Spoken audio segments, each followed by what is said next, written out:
Ya, non muslim semua. Ayah saya pendeta, almarhum Maesuk. Iya.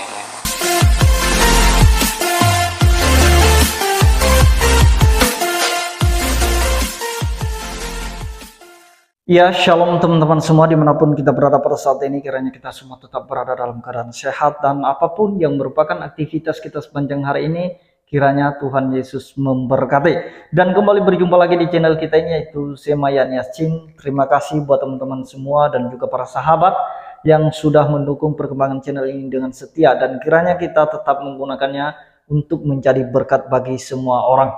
Nah teman-teman, pada video kali ini saya membagikan kepada kita semua satu kesaksian seorang mualaf yang menurut saya ini adalah settingan seperti biasanya yang mereka lakukan oleh saudara-saudara kita polemikus muslim di channel-channel mereka. Nah teman-teman, dalam kesaksiannya dia mengaku bahwa dia sebagai anak pendeta yang terkenal, dan kemudian juga waktu dia menganut agama Kristen itu sangat kuat sekali imannya. Bahkan kalau ibadah dia nangis-nangis, kemudian dia datang ke gereja sendiri, memuji Tuhan di sana, bernyanyi, berdoa sendiri. Dan kemudian teman-teman, akhirnya dia menjadi mualaf atau meninggalkan kekristenan karena ada beberapa hal yang menyebabkan dia meninggalkan kekristenan. Kalau di video fullnya teman-teman, yang menyebabkan dia mualaf, yang pertama karena teman-temannya dia berdiskusi, artinya berdiskusi dengan teman-temannya tentang agama. Dan kemudian yang kedua, dia membaca buku.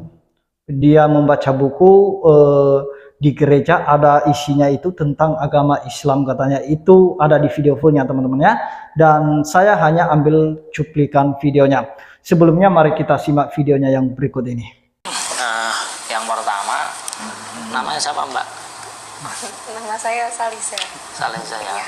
Asli Saya memang sejak dari kecil dulu dari lahir dari keluarga yang non muslim semua atau gimana? ya non muslim semua. Ya. Ayah saya pendeta, almarhum Maesuk. Iya. Iya. Almarhum ayah saya itu pendeta. Ibu saya juga.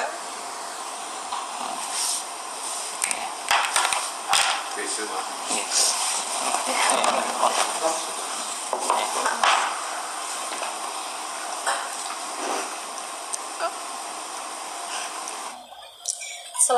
Tapi itu iman saya tuh benar-benar luar biasa di agama saya. Kalau saya mau mengakui, saya ini juga apa itu namanya, sering sekali setiap malam gitu kadang saya tuh selalu gereja sendiri, nyanyi sendiri, kan namanya juga gerejanya di rumah, nyanyi sendiri, ibadah sendiri kayak gitu. Jadi kalau orang mengira kamu tuh jadi Islam karena kamu tuh kurang mengenal Tuhanmu, itu nggak bener gitu loh. Karena ya gimana ya, saya dari kecil di gereja, saya belajar agama juga di gereja. Bahkan saya kalau ibadah sampai nangis di gereja. Saya main gitar sendiri, nyanyi sendiri, ibadah sendiri, memuji Tuhan sendiri waktu itu. Sekarang yang pegang gereja siapa? Gimana? Yang pegang gereja?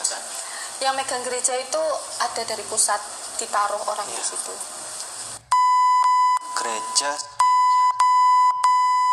itu dari Ya, itu lumayan besar juga. Di sini ada pusatnya.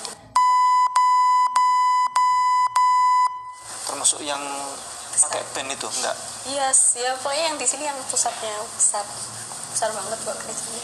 Mbak Lisa, selamat datang di menjadi pengikut Yesus yang sejati. Ya. Karena Mbak Lisa sekarang adalah pengikut Yesus yang sejati sebenarnya. Mbak Lisa pakai hijab. Sesungguhnya ajaran Alkitab, Ya. ajaran Yesus yang sejati. 1 Korintus pasal 11 ayat 5 sampai 6. Ya. Kewajiban untuk menutup hijab. Perjanjian baru. Iya. Bukan perjanjian lama lagi, ini perjanjian baru yang mewajibkan wanita itu untuk berhijab. Kalau tidak berhijab, hukumannya adalah disuruh untuk mencukur rambutnya sampai habis, dipotakin kepalanya. Nah, jadi itu dia videonya teman-teman. Kita lihat tadi ada banyak kata-kata yang disensor ya, atau suara-suara yang disensor, biar apa? Biar tidak ketahuan bohongnya. Nah, teman-teman, yang pertama di dalam kesaksiannya, dia mengaku sebagai anak pendeta yang terkenal. Nah, sampai sekarang teman-teman, saya sendiri tidak kenal bapaknya sebagai pendeta yang terkenal. Sampai sekarang saya tidak kenal ya. Dan kemudian soal gereja yang digembalakan oleh orang tuanya juga tidak jelas.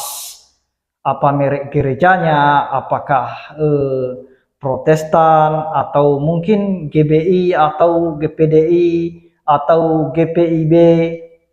Nah, atau yang lain, atau GBKP mungkin. Tapi di video fullnya sama sekali tidak ada kejelasan tentang gereja apa yang digembalakan oleh orang tuanya itu. Nah, itu sebenarnya bukti bagi kita bahwa dia ini sebenarnya hanya settingan, teman-teman. Settingan saja. Sebenarnya dia adalah orang Muslim sejak lahir. Tetapi yang namanya channel-channel saudara kita, polemikus ini khususnya, mereka selalu menyeting ya, mengambil satu orang pemeran utama atau aktor utama dalam konten mereka untuk memberikan kesaksian dusta tentang kekristenan. Nah, teman-teman, itu hal yang pertama. Yang kedua, dia mengaku bahwa waktu dia menganut agama Kristen, menjadi pengikut Kristus dulu, dia itu sering datang ke gereja tiap malam teman-teman ya. Dan kemudian di gereja itu katanya dia nyanyi, dia berdoa, memuji Tuhan, bahkan nangis-nangis katanya. Entah apa yang mau ditangisi sama dia. Teman-teman, saya mau katakan bahwa kalau kita nyanyi, seberapa sering kita nyanyi, seberapa sering kita doa, seberapa sering kita memuji Tuhan, itu tidak menjamin sama sekali kesetiaan kita kepada Tuhan. Tidak menjamin. Nah, sama seperti Yudas, teman-teman. Berapa tahun dia bersama-sama dengan Yesus, mengikut Yesus, melihat mukjizat tiap hari, tetapi pada akhirnya dia mengkhianati Yesus. Nah, yang dibutuhkan Tuhan itu adalah kesetiaan dan ketaatan pada firman-Nya. Melakukan firman-Nya. Dan yang ketiga, teman-teman, di mana di kalimat terakhir tadi ada seorang ustadz ya menanggapi, dan dia berkata bahwa ketika kamu sudah mualaf atau berhijab atau pakai jilbab, atau ketika kamu menganut agama Islam, itu artinya kamu sudah menjadi pengikut Yesus yang sejati. Kata ustadz itu tadi, teman-teman.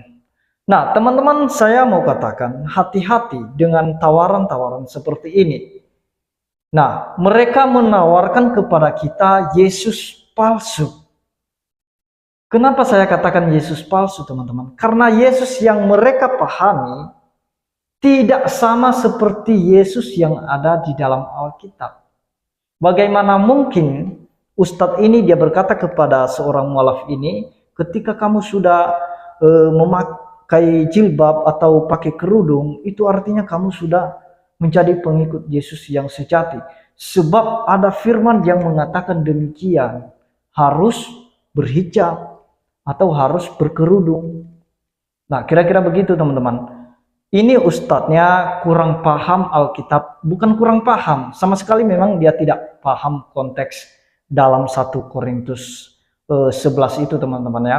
Sebenarnya di dalam 1 Korintus 11 itu dimulai dari ayat 2 sampai ayat 16, bahkan sampai pasal 14 nanti, itu sebenarnya ada yang mengelatar belakangin kenapa Paulus menulis surat itu kepada jemaat yang ada di Korintus. Karena jemaat di Korintus pada saat itu sedang terjadi perpecahan di antara mereka karena mempermasalahkan masalah berpakaian dalam ibadah. Jadi ada saling menyalahkan di sana.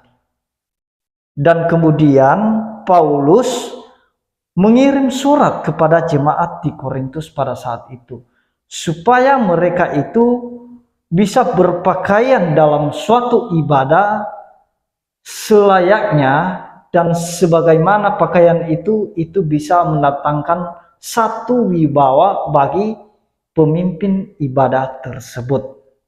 Jadi itulah sebabnya muncul itu masalah berpakaian, di mana harus pakai kerudung pemimpin liturginya, dan kemudian ketika Paulus menyampaikan itu, sehingga jemaat di Korintus bisa menerimanya dan mereka kembali untuk berpakaian selayaknya, di mana pada saat itu selaras dengan budaya dan tradisi bagi non-Yahudi.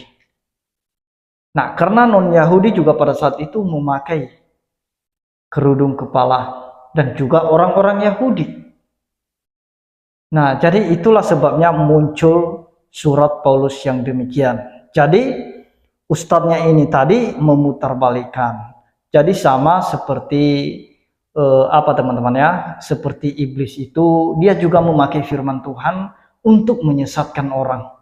Bahkan ketika dia mencoba Yesus, dia pakai juga firman, dia kutip juga firman dari kitab Mazmur. Supaya apa? Tujuannya menjatuhkan. Sama halnya ketika iblis juga menggoda Adam dan Hawa di Taman Eden. Pakai apa? Pakai firman juga. Dia menawarkan sesuatu seolah-olah benar, teman-teman. Seolah-olah benar. Didengar, oh iya ya. Nah, berusaha memodifikasi firman itu. Jadi itulah sebabnya manusia pertama itu jatuh. Nah, seolah-olah masuk akal yang disampaikan oleh iblis itu. Padahal tidak. Demikian juga waktu dia coba Yesus. Nah, yang namanya firman, ya pasti masuk akal dong. Ketika iblis mengutip dari Mazmur untuk mencoba Yesus. Jadi Yesus tahu tujuan iblis ini, kalau iblis ini hanya menjatuhkan, menjerumuskan. Nah, jadi hati-hati kalau ada orang yang mengatakan bahwa kamu itu sudah menjadi pengikut yang sejati ketika kamu meninggalkan kekristenan. Seolah-olah seperti itu. Itu artinya kamu sudah melaksanakan perintah Yesus. Dia mulai memodifikasi, teman-teman. Dia mulai mengubah pola pikir. Dia mulai mendoktrin korbannya. Nah, supaya ketika ada orang yang meninggalkan kekristenan, ya mereka berpikir kami sudah mengikuti Yesus yang sejati. Saya mau katakan teman-teman ya, orang yang mengikut Yesus yang sejati atau pengikut Yesus yang sejati, dia harus mengakui Yesus dari A sampai Z. Tidak ada yang ditiadakan di situ. Kalau misalnya dia berkata bahwa mereka ini sudah menjadi pengikut Kristus yang sejati, ya harusnya mengakui nubuatan tentang Yesus. Kemudian mengakui Yesus sebagai firman yang telah menjadi manusia. Mereka harus mengakui Yesus sebagai anak Allah, karena Yesus mengakui bahwa dirinya adalah anak Allah. Buktinya mereka tidak mengakuinya. Dan kemudian mereka harus mengakui bahwa Yesus telah mati dan bangkit pada hari yang ketiga. Dan kemudian naik ke surga. Dan kemudian mereka juga harus akui bahwa dia akan kembali lagi. Dan bukan hanya itu, mereka harus mengikut seluruh perintah Tuhan, termasuk baptisan. Kalau mereka mengakui diri mereka sebagai pengikut Kristus yang sejati, ya harusnya mereka ikuti apa yang diperintahkan oleh Tuhan. Pergilah, jadikanlah semua bangsa muridku. Jadilah saksiku. Nah, harusnya seperti itu pengikut Kristus yang sejati. Tapi pada faktanya mereka itu sama sekali tidak pernah menjadi pengikut Kristus yang sejati. Kenapa? Karena mereka tidak melakukan apa yang diperintahkan Tuhan. Apa perintah Tuhan? Untuk memberitakan Injil dan untuk menjadi saksi Kristus sampai ke ujung bumi. Justru mereka tidak pernah menjadi saksi Kristus. Bagaimana mungkin mereka disebut sebagai pengikut Yesus yang sejati? Itulah sebabnya saya mau katakan tadi, hati-hati, waspada. Mereka hanya memanipulasi firman itu, mengutip ayat firman dan kemudian mereka membelokkan arti dari firman itu, mereka mengabaikan konteksnya sehingga korban mereka itu bisa terjerumus.